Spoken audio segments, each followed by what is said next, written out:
Hello বন্ধুরা, এবারে মিত্তির বাড়ি ধারাবাহিকের স্লটে কোন গোপনে মন বেসেছে ধারাবাহিকটিকে দেয়া হচ্ছে।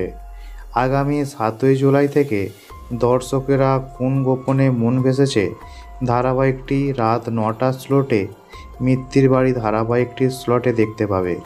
কারণ দাদামণি ধারাবাহিকটিকে কোন গোপনে মন ভেসেছে ধারাবাহিকের স্লটে দেয়া হচ্ছে, আর এই কারণেই কোন গোপনে মন ভেসেছে ধারাবাহিকটিকে মিত্তির বাড়ি ধারাবাহিকের স্লটে পাঠিয়ে দেওয়া হলো।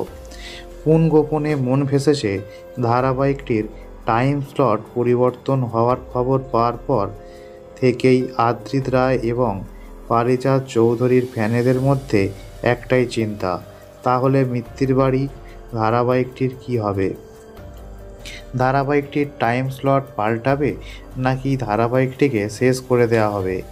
এখনও অবধি চ্যানেল তরফ থেকে অফিসিয়ালিভাবে কিছুই জানা যায়নি, তবে খবর নিয়ে জানা যাচ্ছে যে এক্ষুনি হয়তো মিত্তির বাড়ি ধারাবাহিকটি শেষ হবে না। মিত্তির বাড়ি ধারাবাহিকটি হয়তো আর খুব বেশি দিন সম্প্রচার করাও হবে না, তবে এক্ষুনি শেষ হবে না মিত্তির বাড়ি ধারাবাহিকটি।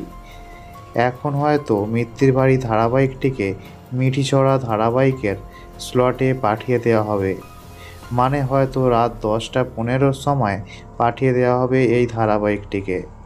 এমনটা হওয়ার একটা সম্ভাবনা রয়েছে, তবে এই স্লটে পাঠানো হলে কিন্তু মিত্তির বাড়ি ধারাবাহিকটি খুব বেশি দিন সম্প্রচার হবে না। তো বন্ধুরা, মিত্তির বাড়ি ধারাবাহিকটি যদি বন্ধ হয়ে যায় তাহলে তোমরা কতটা মিস করবে জানিও কমেন্টের মাধ্যমে। ভিডিওটি ভালো লাগলে লাইক করো, শেয়ার করো কাছের বন্ধুদের সঙ্গে, আর এমনই ভিডিও দেখার জন্য চ্যানেলটিকে সঙ্গেই থেকো।